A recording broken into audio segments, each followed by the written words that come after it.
Já falando que foi preso no estado da Paraíba, um homem que aplicava golpes na revenda de carros em Linhares. O prejuízo para os empresários ultrapassa 3 milhões de reais. Pois é, vamos chamar a repórter Tainara Nascimento, que tem mais informações ao vivo para a gente sobre esse assunto. Tainara, minha amiga, como é que era esse esquema aí de golpe milionário, né, utilizado por esse golpista? É com você. Pois é, Bruna, é milionário porque ele tinha preferência por esses carros de luxo. E o que ele fazia? Ele era astuto, como a polícia diz. Ele conquistava a confiança desses empresários que vendem esses veículos. Ele comprava um pacote, um modelo de carro, pagava direitinho, comprava uma grande remessa também, pagava também o valor cheio, deixava ninguém no prejuízo. Depois ele comprou 2 cegonhas inteiras carregadas com carros de luxo. E aí ele fez o pagamento no cheque, pagou parcialmente, deu aquela entrada e depois ele fugiu e bloqueou o cheque. E aí os empresários ficaram com todo esse prejuízo. E ele fugiu justamente para Paraíba, João Pessoa. E ontem à tarde, os policiais lá na Paraíba tiveram informações que ele estava circulando ali na região, avisaram rapidamente a Polícia Civil de Linhares, porque todo esse prejuízo que ele causou inicialmente foi aqui na nossa região norte, comunicaram, efetuaram a prisão dele. Nós estamos falando de José Luiz de Souza Fonseca Júnior, temos imagens dele aí no momento da prisão. Ele é um homem de 34 anos, conhecido como Juninho. Agora ele segue preso lá na Paraíba, mas está à disposição da Polícia Capixaba, que vai continuar investigando isso, saber se ele tem envolvimento em outros crimes e até mesmo outras vítimas que não chegaram a denunciar o crime à polícia. A gente também tem a imagem de um carro, o valor é sempre alto, né? Esse carro avaliado em mais de 470 mil.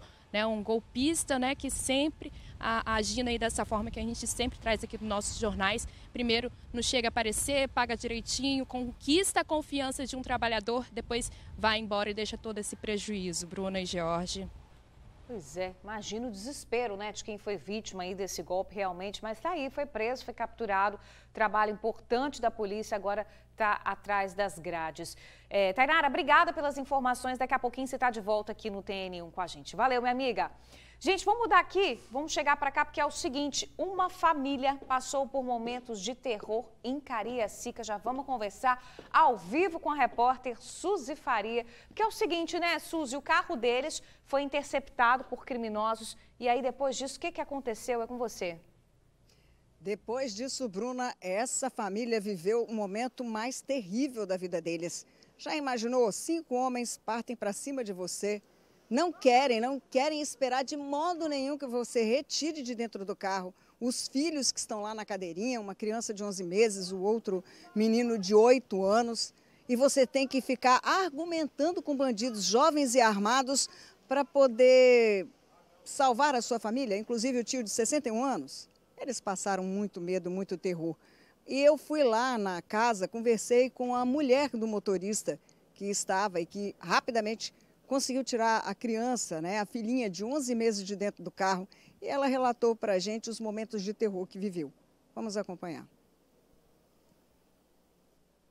A dona de casa, de 32 anos, ainda está assustada. Na noite passada, ela, o marido, um caminhoneiro de 33 anos, um casal de filhos e o tio de 61 passaram por momentos de medo. O carro onde estavam foi fechado e levado por 5 assaltantes, todos armados. O crime aconteceu por volta das 8h30 da noite em Tucum, Cariacica. A mulher do caminhoneiro contou que o assalto aconteceu exatamente neste ponto e que ela estranhou o fato de que o carro dos assaltantes ter ultrapassado nessa pista outros veículos que estavam atrás do dele. Deram um cavalo de pau, pararam bem na frente. 5 saltaram, 4 foram abordar as pessoas e quase não deu tempo de tirar de dentro do carro os filhos, um menino de 8 e uma menina de 11 meses de idade. Foi uma luta para tirar as crianças, enquanto que os homens pressionavam pai, mãe e tio a saírem do veículo. Pediu para poder estar tirando as crianças e eles, no momento, não, só sai do carro, irmão, sai do carro. Aí ele, graças a Deus, meu esposo conseguiu, né, abrir a porta e está retirando.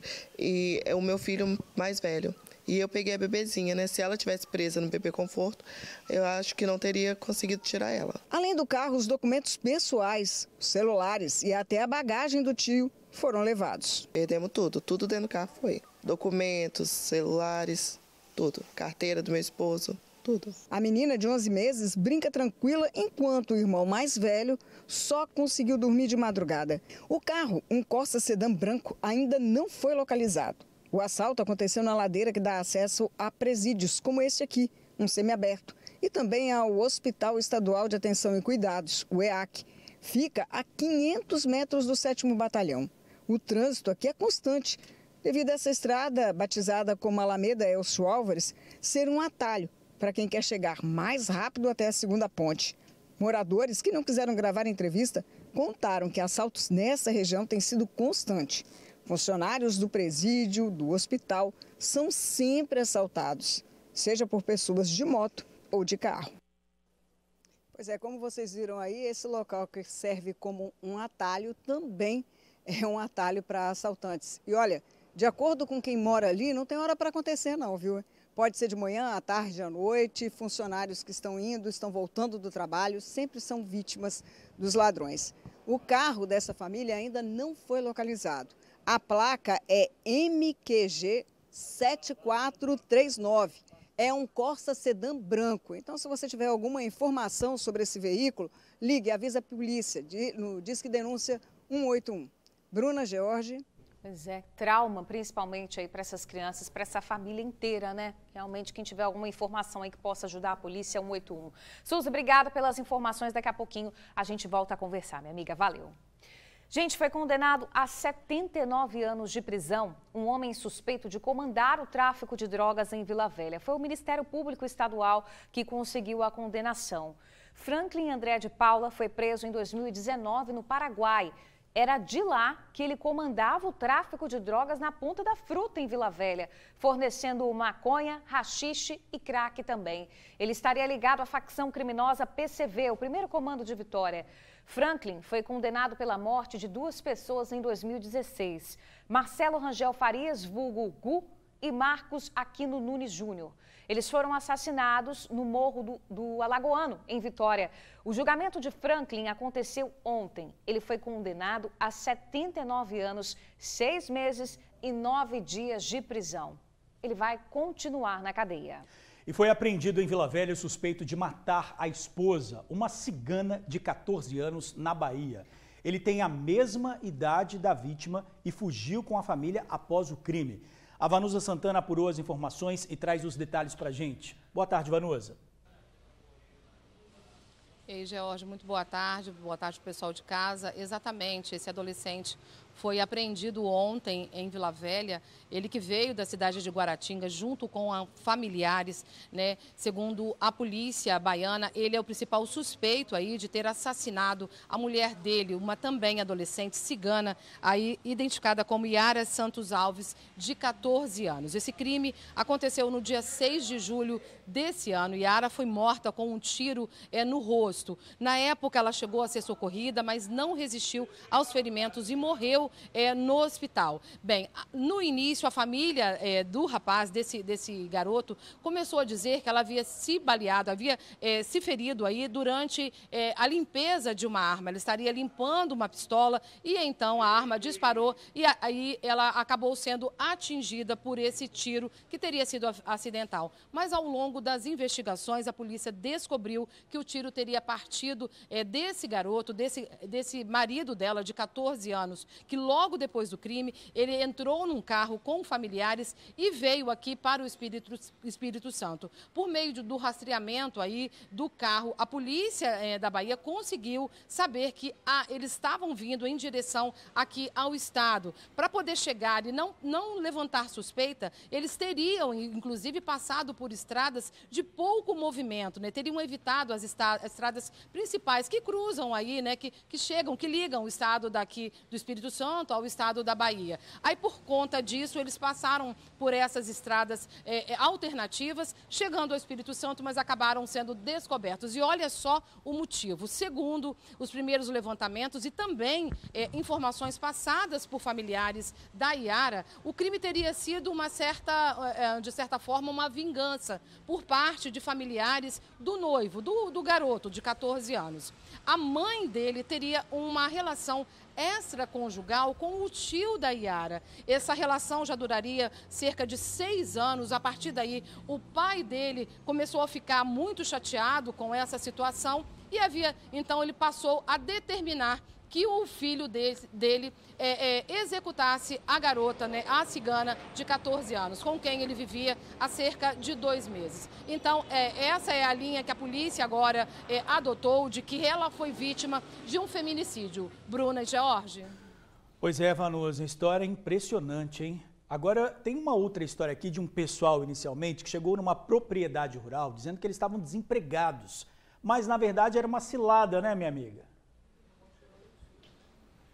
Exatamente. Olha só, vou fazer uma pequena correção, que na verdade não era uma propriedade rural, era a área rural, com certeza, mas foi uma construtora que eles chegaram, viu, George? E aí eles chegaram ali pedindo emprego. 2 caras estavam de moto, chegaram lá e falaram: olha, a gente está precisando de trabalhar, tem vaga? A pessoa que atendeu lá, começou a dar moral, vamos dizer assim, né, dar assunto, conversar sobre as vagas que tinham lá. Mas, na verdade, esses 2 criminosos ali anunciaram um assalto. Eles acabaram aí roubando a moto dessa pessoa que fez o atendimento, que estava ali trabalhando também, e aí eles seguiram ali em direção a Cariacica. Isso aconteceu ontem à tarde, mais ou menos, por volta de 3h30. Cerca de 1 hora depois, eles acabaram sendo flagrados pelo cerco de vídeo monitoramento e foram presos. Na manhã de hoje a gente passou lá, eles passaram pelo DML, a gente fez imagem deles, mas eles não quiseram muito papo com a gente não, viu? George e Bruna. Perderam dessa vez, né, Vanusa? Obrigado aí pelas informações. Olha só, o momento do crime. Já pode botar na tela aí, porque é o seguinte, uma câmera de segurança, gente, registrou o momento da morte de 2 jovens em Cristóvão Colombo, em Vila Velha. A gente está vendo aí toda essa movimentação, o corre-corre, foi o momento desse crime. Suzy Faria de volta aqui com a gente. Caso que envolveu aí, né, Suzy? A gente vem acompanhando vários elementos e agora as imagens que mostram aí esse duplo assassinato, né, minha amiga? Exatamente, Bruna. A gente já comentou várias vezes aqui, desde que esse crime aconteceu, no dia 21 desse mês, né, de julho, por volta de 11h30 da manhã, lá no bairro Cristóvão Colombo, quando Lourival Silva Costa Júnior, de 20 anos, e Paulo José Maciel Amaro de Freitas, de 19, foram assassinados. Pelas imagens, que estão um pouco longe, mas a gente consegue observar tudo isso, eles são aguardados pelos assassinos, que esperam o momento em que os 2 acabam virando a esquina. Aí os tiros começam. Dá para ver, inclusive, o momento em que um dos atiradores se abaixa, né, foca em uma das pessoas ali e atira diversas vezes. Como você disse, há uma correria muito grande e o atirador, antes de ir embora, ainda se abaixa e pega alguma coisa. A informação é que ele teria pego a pistola que estava na mão de Paulo José, que é aí o primo do Rafael, ou Fael, que teria mandado cometer esse crime. Ele pega essa pistola e sai correndo e vão embora. Entram no carro e vão embora. Agora, uma informação importante, parece que no local do crime foi verificado pingos de sangue que caminhavam até o carro que deu fuga aos assassinos. A polícia acredita que uma dessas pessoas tenha sido ferido pelo Paulo e como ele acabou pegando a arma, atirando, dando essa confusão toda que vocês estão vendo aí, essa arma ficou aparente e foi levada pelos criminosos. A outra, um revólver calibre 38 que estava na cintura de Lourival, não foi vista e, portanto, não foi levada e já está em poder da polícia. Essas imagens conseguem aí trazer um pouco de luz e também de muita informação para a polícia conseguir chegar até o assassino. Os assassinos, na verdade, porque foram 2 casos, né? Então, vocês já podem ver que essas imagens que nós trazemos aí para vocês conseguem ilustrar como tudo aconteceu naquele dia e que levou o desespero aí ao Cristóvão Colombo e também à mãe de um deles, que protagonizou a cena mais comovente que a gente já viu até agora no local de crime. Foi muito triste e, principalmente, não esquecendo de que no bolso do Paulo José tinha uma granada que estava ali, que podia ser detonada a qualquer momento e que ele carregava como se fosse uma caneta, como se fosse um prego, como se fosse nada. E é tão importante e é tão perigoso. Poderia ter causado uma tragédia muito maior do que esses 2 homicídios aí. A vocês, George, Bruna. Pois é, mais um elemento importante, então, na investigação desse crime, essas imagens, né? Suzy, agora, aproveitar que você está aqui, você também apurou outra informação importante também. Um jovem morreu em Caratuíra ali na hora do jogo do Flamengo, ontem à noite, né, minha amiga? Exatamente, Bruna. Júlio César Corrêa dos Santos, de 25 anos de idade, tinha acabado de assistir o jogo do Flamengo e decidiu sair. Logo depois que ele saiu, um familiar dele até teria ido atrás dele. Mas quando chegou no local, Júlio César já tinha sido assassinado com diversos disparos ontem à noite. A polícia informou que ele teria várias passagens por tráfico de drogas, mas, de acordo com a família, já tinha cerca de 1 ano que ele não mexia mais com isso. Já estava fora do movimento.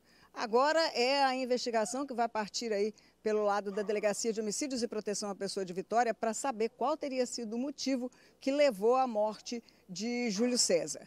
A investigação, como eu digo, agora está a cargo da DHPP de Vitória. Bruna? Tá certo, Suzy. Obrigada aí, minha amiga, pelas informações. Até mais. R$3.000, gente. Esse era o valor que um homem receberia para levar um carro com drogas até Colatina, no noroeste do estado. Mas a entrega ficou no meio do caminho. O suspeito acabou abordado pela Polícia Rodoviária Federal na BR-259. No carro dele tinha um tablete de crack muito bem escondido e também munição. A polícia desconfiou do suspeito porque ele estava em alta velocidade. E quando teve que dar explicações aos policiais, o homem, de 29 anos, se embolou todinho. Primeiro disse que era motorista de aplicativo e que estava voltando de Baixo Guandu, onde teria deixado uma passageira. Depois falou que voltava do Rio de Janeiro, que tinha ido até lá para resolver um problema com o passaporte. E, por fim, acabou confessando o crime. Diz que levaria um carro até uma praça no centro de Colatina para que outra pessoa pegasse o entorpecente. Ele, claro, acabou preso e levado para a delegacia.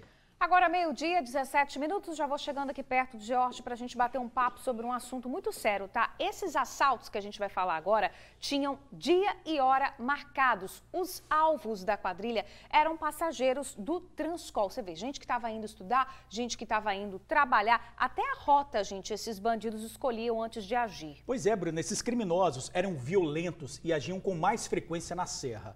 Parte desse grupo acabou identificado e um deles já foi preso. Tainara Nascimento já está aqui e traz mais detalhes para a gente. Boa tarde, Tainara. Boa tarde, George. Pois é, pelo menos 8 pessoas fazem parte dessa quadrilha que vocês estão descrevendo, né? Que escolhem o ônibus, a frota, né? O local, o ponto específico, o dia, o horário e às vezes chegam até a escolher qual a vítima eles vão assaltar. Às vezes mulheres, mais idosas, pessoas ali sozinhas, sempre as mais vulneráveis. Eles agem como um crime de oportunidade, mas são bem organizados, como vocês puderam reparar. Toda essa quadrilha, como você ressaltou, atuava mais na Serra. Só que a polícia conseguiu identificar eles. Dos 8, pelo menos 4 já foram identificados e a polícia também realizou algumas prisões. Nós vamos conferir os detalhes na matéria da Júlia de Cássia. A prisão do suspeito de chefiar a quadrilha, de 19 anos, aconteceu em Laranjeiras, na Serra. Foi a partir de registros de boletins de ocorrência que a polícia identificou um aumento no roubos a coletivos em regiões específicas da Serra. Essa investigação já começou desde maio, né? A gente verificou, constatou que estava aumentando a incidência de roubo, especificamente em transporte coletivo, em áreas determinadas na Serra, né? A área da Grande Carapina e também de Jardim de Moeiro, né? Então, nós abrimos um inquérito policial e conseguimos identificar um grupo de 8 jovens que estariam à frente desses roubos naquela área ali da Serra. Os assaltos costumavam ter rota, dia e horário para acontecer. e os criminosos preferiam ônibus mais vazios para facilitar os arrastões. Os dias que acontece mais esse tipo de roubo é na segunda e na sexta-feira, de manhã, e maior incidência no horário de 21 horas até as 23 horas. A rota é para Cariacica, passando pelo contorno, né? A outra rota é passando ali pela ponte, né? Agora inaugurou, indo pela Paneleiras, né? E uma outra rota é indo pela S010, ali em Jardim Moeiro, na Avenida Norte Sul. A polícia já sabe de pelo menos 8 pessoas que fazem parte dessa quadrilha. 4 foram identificadas, sendo um deles um adolescente. Outros 2 suspeitos, que também foram alvos dos mandados de prisão, não foram encontrados. Na casa, havia também 3 adolescentes que foram levados para a delegacia e liberados. No endereço da prisão, não foram apreendidos produtos dos roubos. O delegado explica que esses objetos são vendidos rapidamente e que as investigações também miram os receptadores. A Polícia Civil ela trabalha nas duas pontas, não só quem está praticando o crime de roubo desses produtos de celulares, são muito visados, mas como também quem está receptando. Aquelas lojas que trabalham de forma regular ou irregular ou clandestina, que receptam esses materiais, também são alvos da polícia. Nós vamos fazer grandes ações e vamos também retirá-los e possivelmente até fechar esses comércios que estão trabalhando dessa forma. De acordo com a polícia, essa é a quadrilha mais violenta que atua na região de Carapina. Eles chegam intimidando, né? Alguns portando arma de fogo para intimidar qualquer tipo de reação por parte das vítimas. Pois é, nós vimos aí que para a polícia é a quadrilha mais violenta daquela região e fica aí o alerta, já que nem todos foram presos. Nós vimos aí que falta ainda 2, por isso também quem tiver informação que ajude no trabalho da polícia. Agora o delegado Josafá, que deu entrevista, também sempre ressalta, se você foi vítima, teve o celular roubado dentro do ônibus, muitas vítimas acham que não vale a pena registrar o boletim de ocorrência, às vezes pela burocracia, mas registrar online, que seja, tenha sempre o número do aparelho, porque pode ajudar a identificar essas quadrilhas. Nem sempre o seu celular é devolvido, mas pode ajudar outras pessoas a serem presas, principalmente esses ainda que faltam, porque a polícia vai na investigação ligando ali os assaltos e vai ligando também aos assaltantes, integrantes dessa quadrilha. Agora a gente também lembra, a gente está falando aí de ponto de ônibus, insegurança para pegar o transporte coletivo.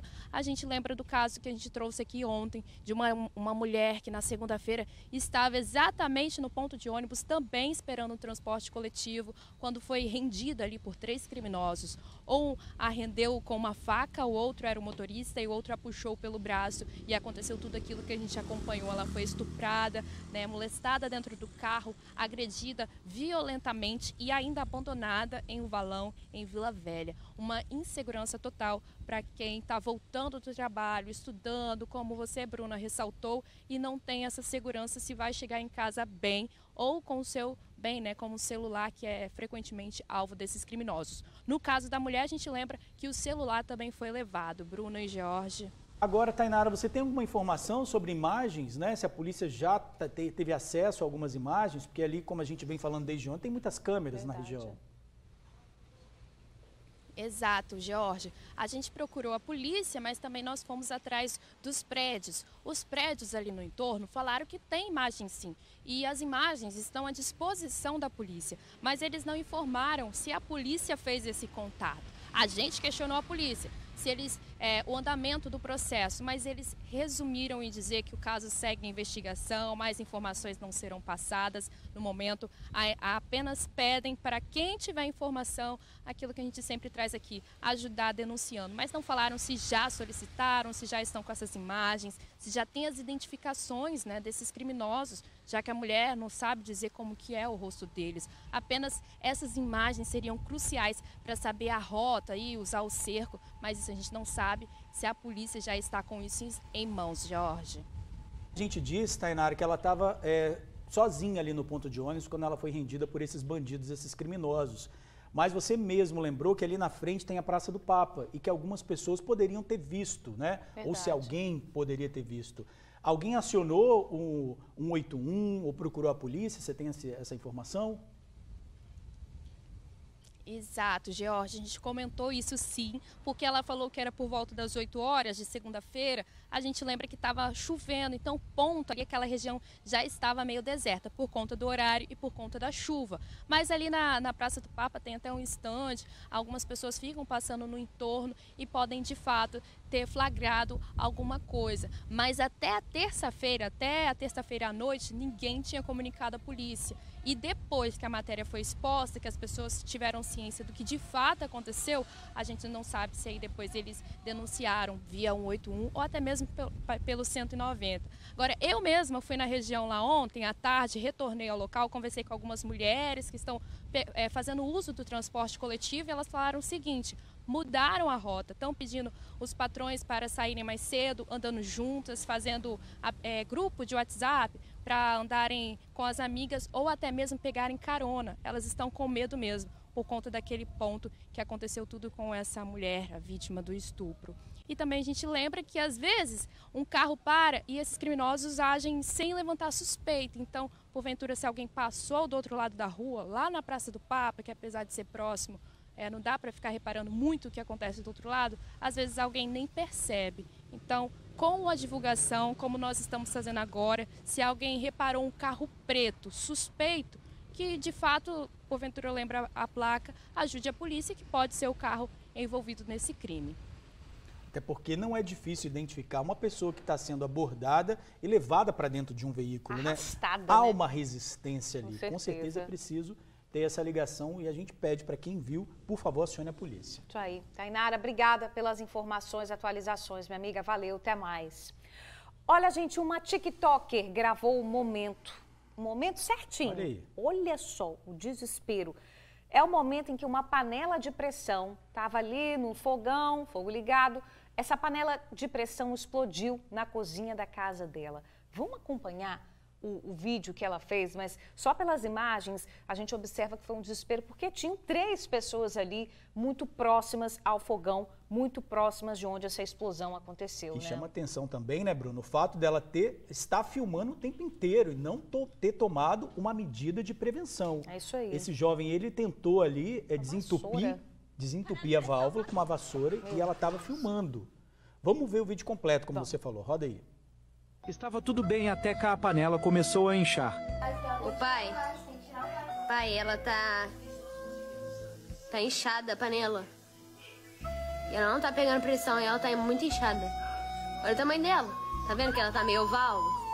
Socorro, gente! Ai, meu Deus! Vou ficar gravando, tá explodindo. Tá amarrado. Nome de... Sai daí! E Vitória, se você morrer, eu tô gravando. Não fui eu que matei, não sou ele que matou esse sniper. Menino corajoso! Que susto! Que susto! Gabriel, essa panela aí tá quente.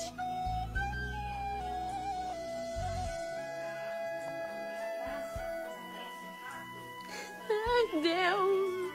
Meu Senhor, me ajuda, por favor. Cara, tá fazendo a comida tão de boa. Vitória lavando. Prestem atenção no carro, vou falar antes do ocorrido. Como quem sabe ela morreu? Eu vou chegar lá no céu, todo mundo. Ah, eu salvei uma vida, eu era bombeiro. Puta, eu tava na Segunda Guerra Mundial.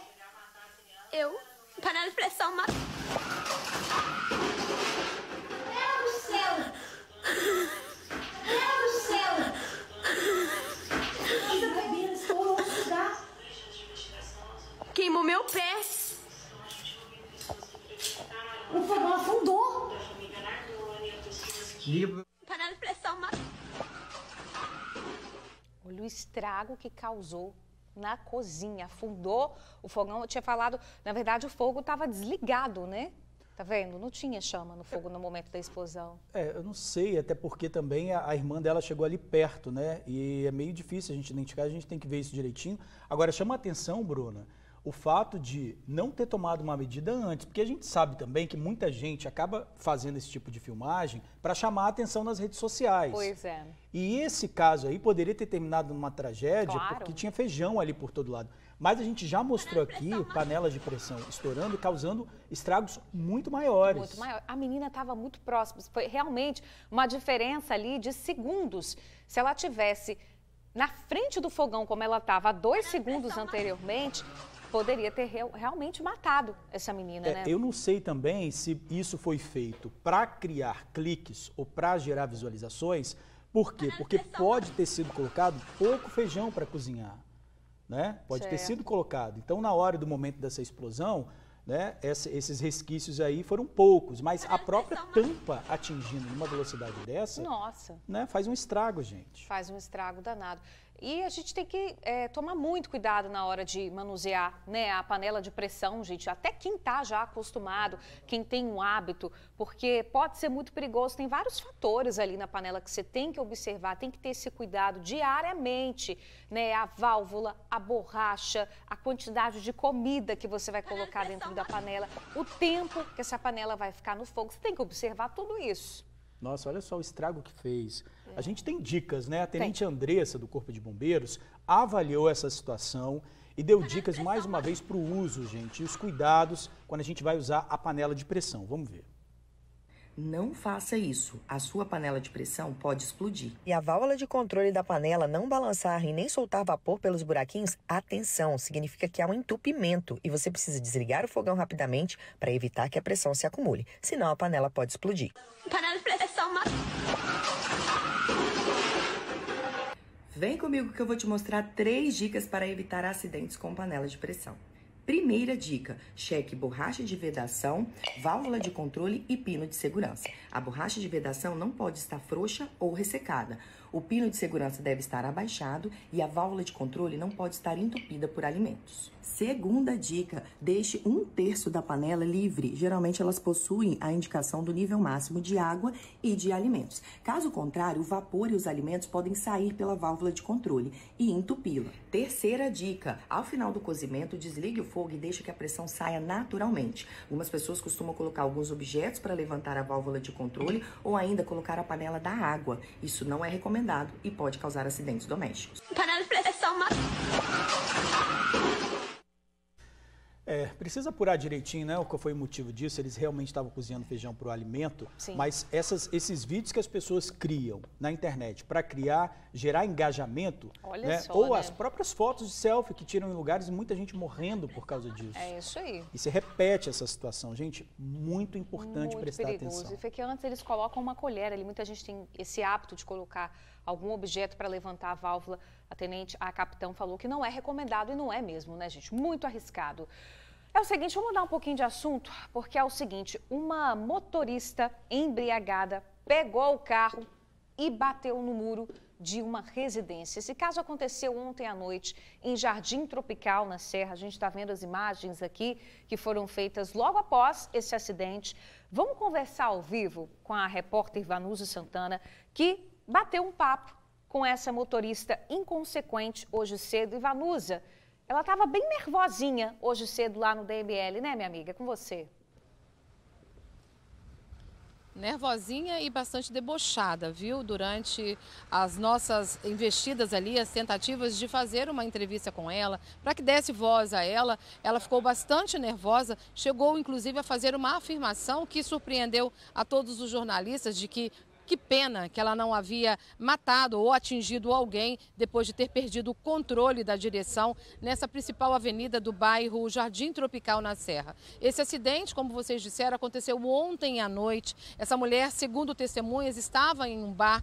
Depois de tomar todas, ela teria pego emprestado o carro de uma amiga, entrou no veículo e saiu aí. Faltou pouco para não atingir ninguém, saiu desgovernada, acabou atingindo ali a casa, a frente da casa de dois moradores ali da principal avenida de Jardim Tropical. A gente foi até o bairro na manhã de hoje, vocês de casa acompanham agora a reportagem que eu preparei.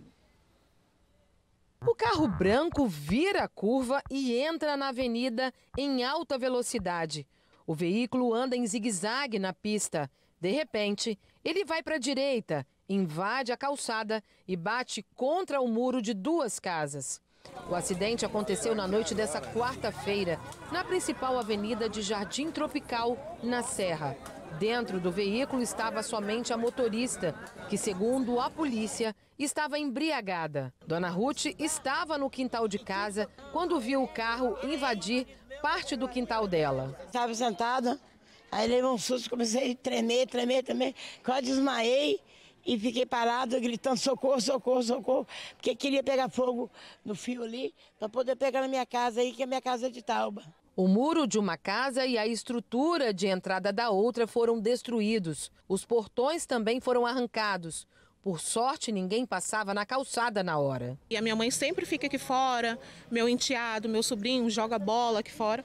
E no começo eu fiquei muito assustada. Tem uma criança especial que no momento, hoje mesmo, eu tive que sair com ela, descer a escada. Que se fosse no momento que eu estivesse descendo com ela, pegaria gente, muito cheio, porque a batida foi muito forte. Segundo testemunhas, a motorista, antes de bater na casa, já teria batido em outros veículos que estavam estacionados nessa rua aqui.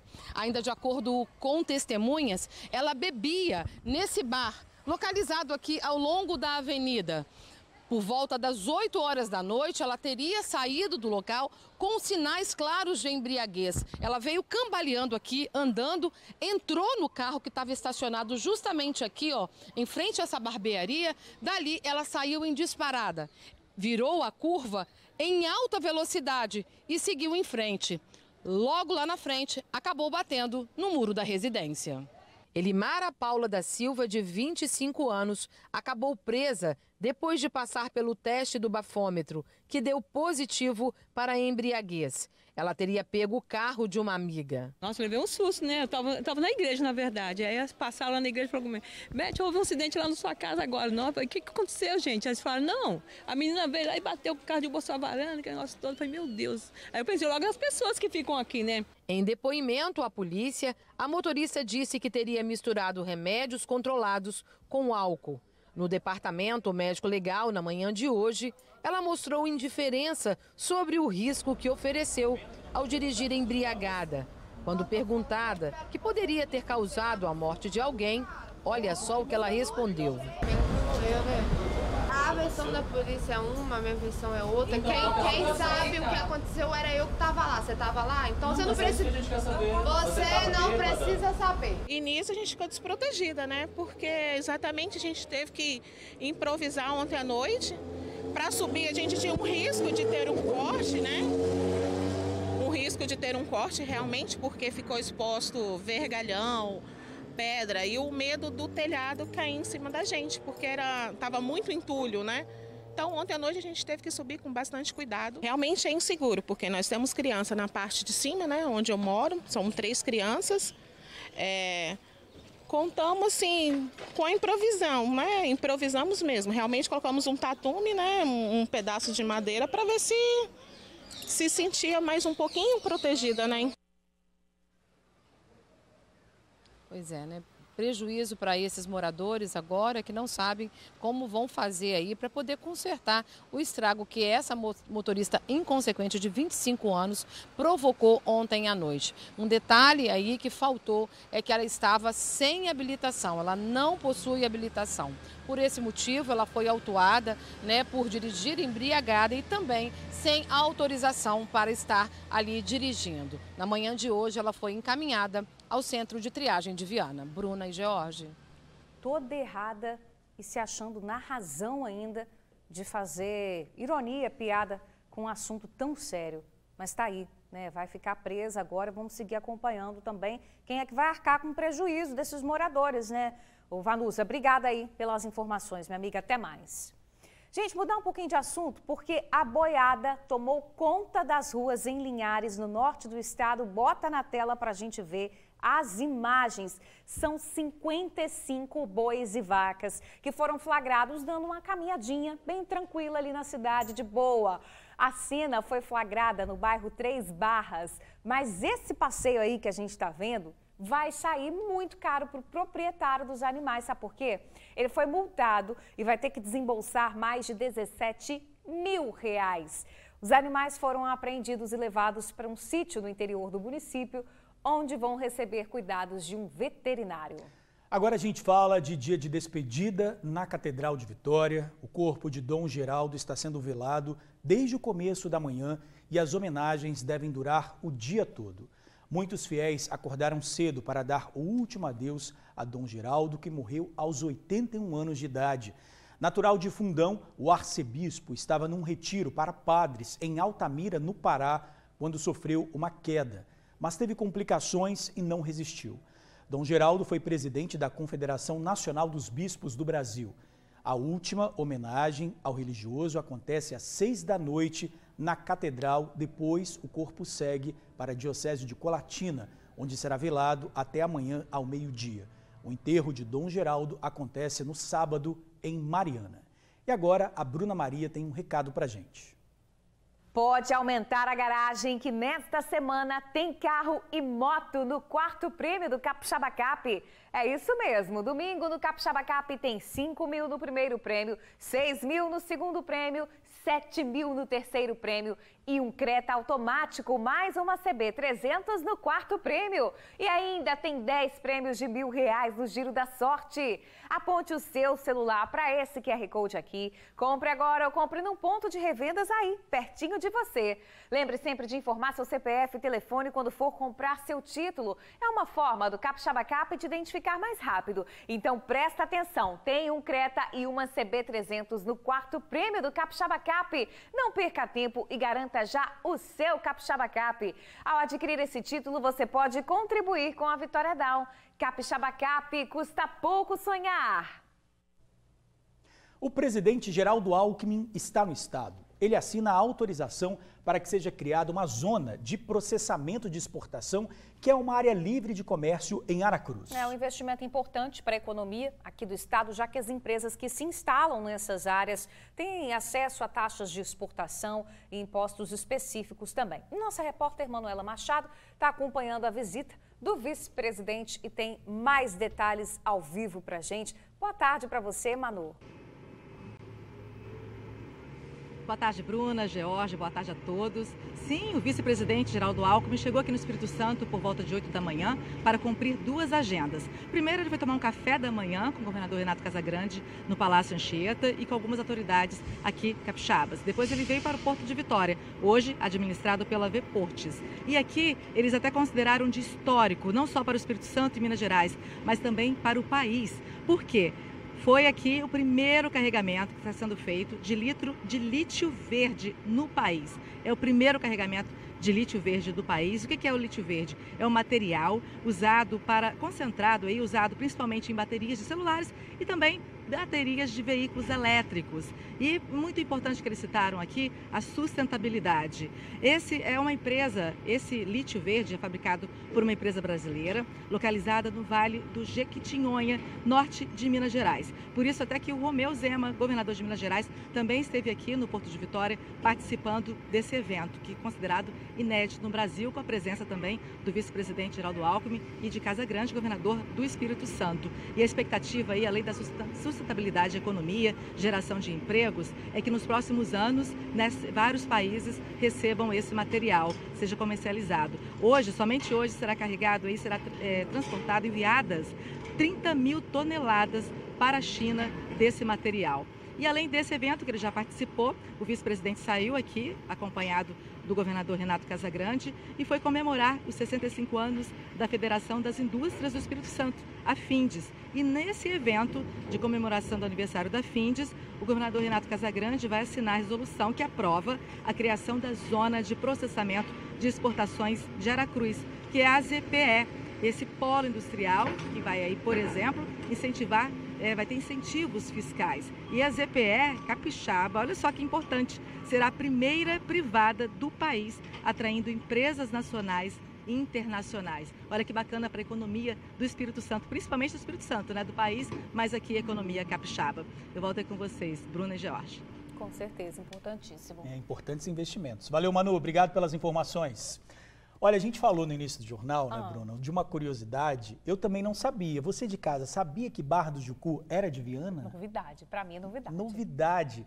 Essa é uma das curiosidades que o quadro Caçadores de Destinos traz hoje pra gente. Pois é, e o município foi o primeiro polo cervejeiro do Brasil. Tá aí outra novidade também pra gente. Pois é, gente, nossos caçadores, Lília Jane e Matheus, vão mostrar também a Casa da Cultura, a estação ferroviária e tem muito mais. Vamos acompanhar. Caçadores de Destinos. Oferecimento ArcelorMittal. Aços inteligentes para as pessoas e o planeta. Hotel Fazenda China Park. Lugar de gente feliz. Cindy Postos. Mais que combustíveis, os postos fazem parte da cidade. E V Comércio Espírito Santo, Sesc Senac. Olá! Caçadores de Destinos hoje em Viana, estamos pertinho de casa, né? Pertinho, você vai se surpreender como a gente tem opções muito legais.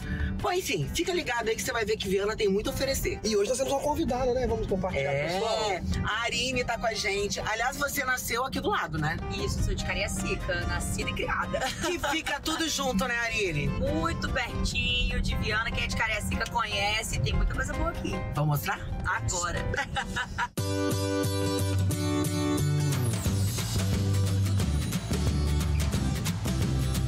Nossa primeira parada foi na estação ferroviária, inaugurada em 1895, lá no século XIX, e traz uma arquitetura original e bem conservada, com vários objetos que contam a história da cidade de Viana.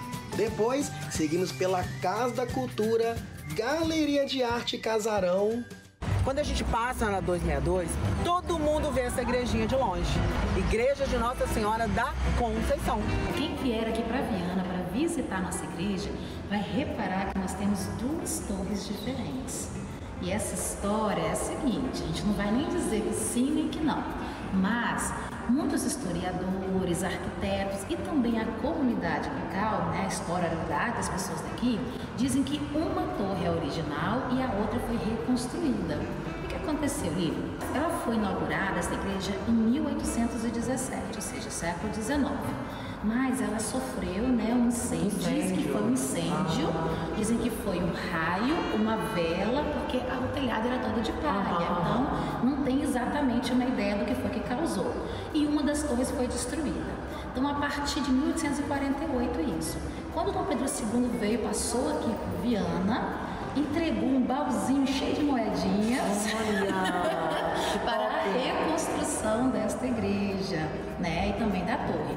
Então, uma torre é mais que é curvilínea, né, redonda, e a outra é retilínea. Então, uns dizem que foi a original é a reta, né, e a redondinha é a reconstruída, e outros dizem o contrário. Agora a Arine sabe várias histórias aqui de Viana. Conta pra gente, Arine. Gente, olha, Viana, essa delícia aqui, ó, tem várias histórias, dentre elas, assim, que a gente já estudou e tem esse conhecimento. Inclusive, Viana tem esse nome por conta de Paulo Fernandes Viana, que trouxe o povoamento lá de Açores pra cá.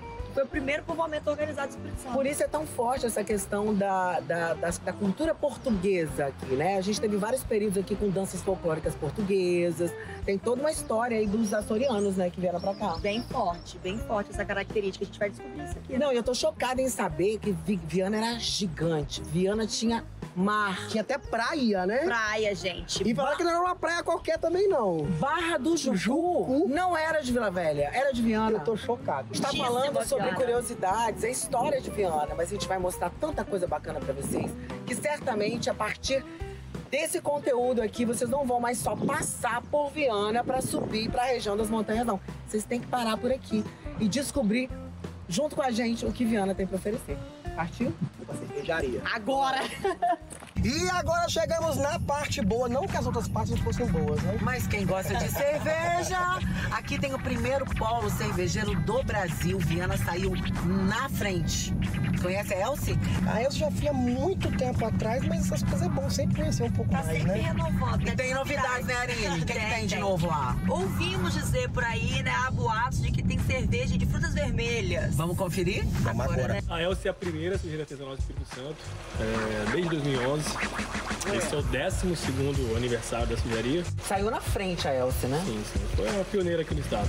E começou com cerveja, garrafa, né? Eram produzidas apenas 3 estilos. Hoje em dia a gente passou a fazer chopp também, não só garrafas. E já estamos com mais de 10 estilos aí no mercado. Que bacana. Então, a Elsie foi a pioneira em cervejaria artesanal aqui no Espírito Santo. E Viana também saiu na frente como primeiro polo cervejeiro do Brasil. A gente está desenvolvendo esse projeto, né? Vai ter aqui um turismo de experiência que a gente quer trazer, é que as pessoas participem de toda a cadeia produtiva da cerveja, desde o lúpulo, né? Do malte, do cacau, da mandioca, do café, do milho, até o produto final, que é a cerveja genuinamente vianense. Eis que nós descobrimos uma novidade em Viana que você não conhecia, né? Não conhecia, já estou encantada e ansiosa para experimentar o prato da casa principal, que são carnes. Carnes, steaks no meio do agroturismo, né? É, fantástico. Para apreciadores de carne, tudo de bom. Que a gente vai encontrando vários cantinhos e acaba que a comida deles acaba sendo aquela comida mais tradicional, mais de roça, mais caseira. Então eles chegaram com uma proposta diferente, Super diferente. Aqui na Grande Vitória é algo novo, mas em outros estados esse tipo de serviço ele já é ofertado, né? A gente consegue encontrar esse tipo de serviço aí nos centros urbanos, mas a ideia é integrar isso aqui na zona rural, para poder proporcionar uma experiência para o cliente que vai além ali da gastronomia, né? Então aqui a gente consegue oferecer, além da gastronomia, o lazer e a natureza, tudo num único lugar e proporcionar uma experiência única para os nossos clientes aqui no nosso espaço. Com vocês, os Caçadores Music!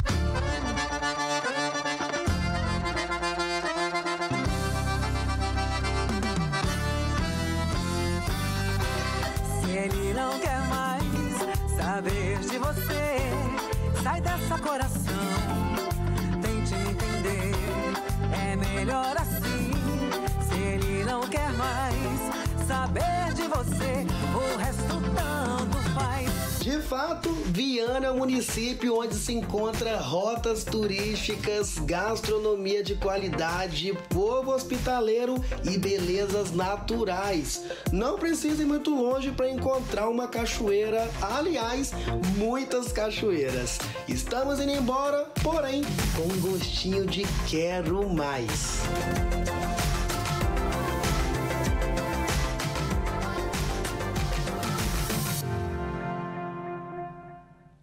Que delícia de passeio. Nossa, cerveja, carne. Pois é. Combinação tudo perfeita. de bom essa hora, né? Olha só, para reservas na Cervejaria Elcio, o telefone é o 997-570837. Ou você também pode ir ao Instagram, @cervejariaelcio, tudo juntinho. E aquela carne maravilhosa que a gente viu, né? A gente estava aqui aguando. É lá no sítio Vista do Mochuara, rua principal, número 908, Coacas. Aberto nos finais de semana. O telefone, anota aí, é o 99949-1403. Já pode agendar, né? Bom, não é? Bom demais. Olha, eu vou fazer um alerta agora, gente, para quem faz uso do paracetamol. É preciso ter cautela ao tomar o remédio. O uso em excesso pode provocar problemas no fígado. Paracetamol. Certamente você conhece esse remédio aqui. Ele é um dos mais vendidos no mundo e é facilmente encontrado em qualquer farmácia. O paracetamol é indicado para alívio de dores de cabeça e febre. Ele é comercializado livremente sem necessidade de receita. Eu tomo quando eu tô com dor de cabeça, dor no corpo, só quando tô com alguma dor. Às vezes, muito raro, só quando tem dor de cabeça, alguma coisa. Nessa farmácia, o paracetamol fica bem aqui, de fácil acesso para todos os clientes. Afinal de contas, ele é o analgésico mais vendido por aqui. São pelo menos 100 caixas comercializadas todas as semanas. E por isso, ele precisa ser reposto com grande regularidade. Mas esse remédio aparentemente inofensivo está preocupando as autoridades mundo afora. É que ele se tornou uma das principais causas da falência de fígado em países como Estados Unidos e Reino Unido. Na América do Norte, são 49 mil toneladas vendidas todos os anos. Um conceito que a gente precisa de ter é que o paracetamol ele é um bom remédio. Na grande maioria das vezes, as pessoas usam de forma desenfreada, em grande quantidade, e isso estimula o fígado a dar problema. Na grande maioria das vezes, se você usar ele de uma maneira correta, sob orientação médica, dificilmente ele vai ter problema. O que uma pessoa pode sentir no uso excessivo do paracetamol? A pessoa pode ficar amarela, a pessoa pode ter sintomas de prostração, de ficar de cama, de recusa alimentar, uma certa dor aqui na região embaixo da costela direita, onde fica o fígado. Mas não precisa cortar de vez o remédio, não. Com o uso correto e tomando os devidos cuidados, a utilização dele está liberada. A gente sempre recomenda, quando você está fazendo algum tratamento médico, você evite bebida alcoólica, que você não fume. Pois é, o médico orienta que é preciso buscar uma avaliação mais aprofundada caso você tenha dores com muita frequência, já que tomar o medicamento por conta própria pode esconder uma doença mais grave. Gente, olha só, George, quem estava curtindo a fresca na Cascata do Galo, em Domingos Martins, uma jiboia. Será que ela tinha se alimentado, Bruna? Eu não sei, do jeito que ela estava ali, né? Bem descansada. Esse flagrante foi feito pela Dária, tá? Ela postou nas redes sociais. A cobra estava muito tranquilinha ali na pedra. Até alguém mexer, não tava. Até alguém mexer. Você vê que a pessoa dá um zoom, não chegou tão perto assim. A pessoa deu um zoom, ficou de longe. Ela estava de boa ali na pedra, descansando, repousando. Eu acho que ela não quis entrar na água porque estava muito gelada. Agora tem uma curiosidade também, né, Bruna, sobre esses répteis, que eles saem das tocas nessa época fria para pegar o sol. Então, muita gente que estiver andando nessa região de mata pode encontrar uma cobra passeando por aí. Cuidado para não virar alimento para a cobra. A gente sabe que a jiboia fica mais quietinha na dela, mas você que não vai querer se meter ali perto dela. Deixa ela quietinha ali, né? Perto. Descansando. Gols da rodada. Oferecimento. Frisa. Chegou o moldado Felicita. O novo recheio do seu hambúrguer. Pela Copa do Brasil, Grêmio e Flamengo jogaço. Vamos ver aí os gols, Vamos ver, ó, aos 33 minutos do primeiro tempo, o Gabigol abriu o placar para o Flamengo, olha aí. Golaço. Golaço aos 23 da segunda etapa, Thiago Maia recebeu de Arrascaeta e bateu cruzado. A bola desviou levemente ali na zaga gaúcha e entrou. Final, Flamengo 2. Grêmio 0, teve comemoração, teve muita felicidade. Bastante. Olha só, turistas foram surpreendidos, gente, por um show de uma baleia com cerca de 16 metros e 40 toneladas. Nossa. Esse registro, olha isso, foi feito pelos pesquisadores do Instituto Baleia Jubarte. Imagem linda. Linda, linda, linda, linda. Hora de encerrar o TN1. Um beijo para vocês e até amanhã. Tchau, até amanhã.